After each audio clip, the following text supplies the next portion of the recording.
Alright, as part of the series now, I want to pick up this question, customer who visited but did not make any transactions. Right? This problem kind of looked interesting to me. So we have two tables here, visits and transactions. So the visits table contains information about the customers who have visited the mall, and visit ID is a column with the unique value in this table. So this is the unique ID, and for each customer ID or each customer who has visited the mall, you have one their corresponding visit IDs. So obviously there'll be multiple visits by a customer, and each visit will have a unique visit ID associated with it, and customer ID can obviously be repeated because a customer can visit multiple times. And transactions is the second table where you have transaction ID, visit ID and amount. So visit ID ties to this same visit ID in the visits table, and transaction ID is a transaction made, basically each transaction made and for which visit ID was it made, right? So this table contains information about the transactions made during the visit ID. So obviously visit ID can repeat here, but transaction ID is unique. And amount is obviously the corresponding amount. So let's take an example just to make it more concrete. You have visit ID 1 by customer ID 23, 2 by 9, 4 by 30, so on. And transactions for visit ID 5, you have like 3 transaction ID. So that means 5 is the visit ID over here and customer is 54. So that means customer ID 54 visited once, which had visitor ID 5 over here and made 3 transactions. We can also see that customer ID 5 visited twice again later, like 7 and 8, but those do not have any transaction IDs associated with them. So that means this visit ID did not have any transaction. So they didn't buy anything, basically. So what we need to do is write a solution to find the IDs of the users who have visited without making any transactions and the number of times they've made these types of visits, right? Alright, so let me start writing the solution for this, and I want to keep it very beginner friendly so that I don't skip any important concepts which are like fundamental to SQL Joins, right? Here, since we have two tables which you need to connect based on the visit ID over here, you might want to use joins, right? So I want to go through all the possible ways you can write this and kind of pick the best, or maybe kind of go with the pros and cons between them. So let me start writing a query. Select customer ID, and let me select the final columns later. Let's just worry about the from clause first, because as you know, the kind of order of execution that you should be thinking about is the from clause first, because that's when it decides the main data set you're working with, right?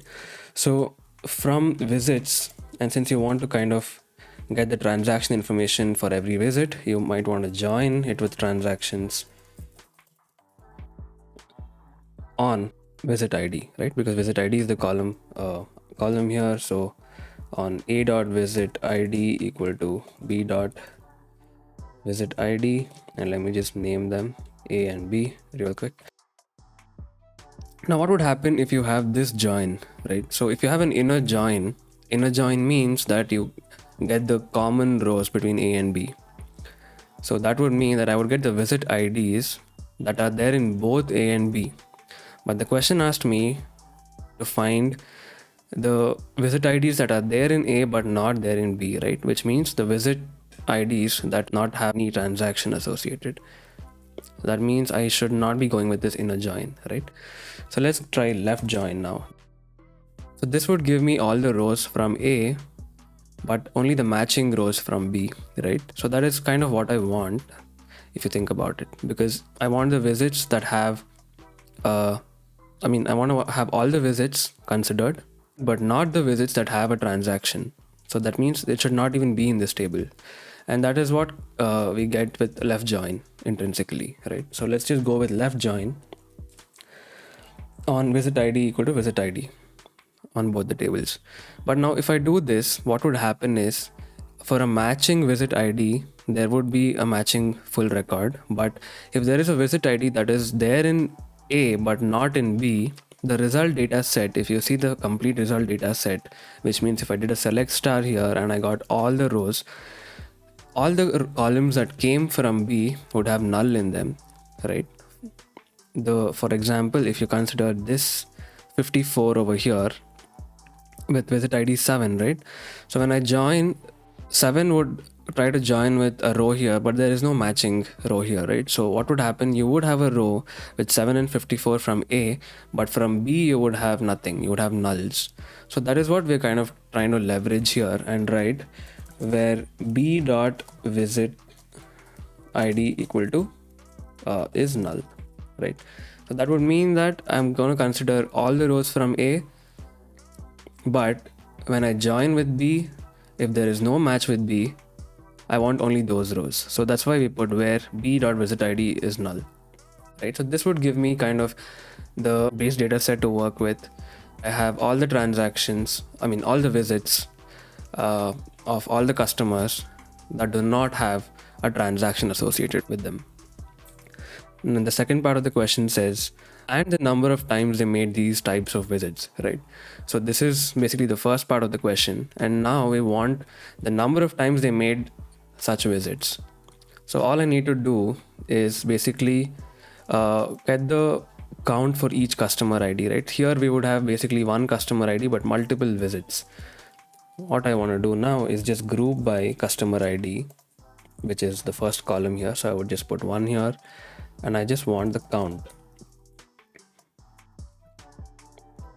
And if you see the result set, the answer should be count number transactions. So I would just put that as the name here. So now what we have done basically is filter the data set here to get only the visits that have no transactions associated with them. And then we have grouped by customer ID on this to get the number of transactions for each customer ID. Let's try to run this and check. Okay, so this seems to be correct. Let me submit this as well. Okay, now this seems to be correct, but I want to try other solutions as well so that you get a well-rounded picture of how to join two tables. Now this is a left join. Now what if we wanted to do other types of joins? Let me just comment this out and just copy this first and then comment it out. And I want to get a second sort of solution for this. Now we're joining visits with transactions, right? So what if I want to do a right join and kind of try it out? So this is kind of the second possible solution for this. So if I do a right join, what would happen? I would get the visit IDs in B but not in A. But that is not what we want again. What we want is the IDs in visits but not in transactions. So I would just have to replace or reverse this. Join condition would be the same. But here I would just have a.visitId is null, right? So transactions is A. Since I do a right join over here, that means we get all the rows from B, but only the matching rows from A, right? So that's why I would put a.visitId is null and group by 1 again. And if I run this, so this also seems to work, right? So you can choose between left and right join, but I would say like 90% of the time you would go with left join or inner join when you write your queries, right?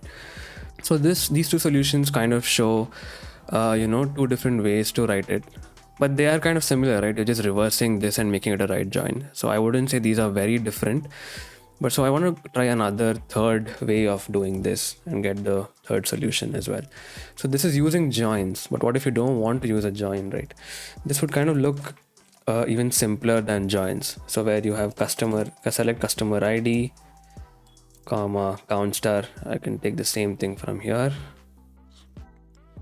But in the where clause, I would make it a little different. From visits, where visit ID not in. So here this uses the not in clause, and it would say not in under the where clause, and it would say visit ID not in, select visit ID, or I can go one step ahead and say select distinct visit ID so that I minimize the size of the subquery from transactions. And then of course we need the group by 1. What this is doing now is selecting all the customer IDs, all the rows from visits where visit ID is not there in this. So this is basically what we're trying to do with this join condition and the where visit ID is null, right? This is exactly what we're trying to do here.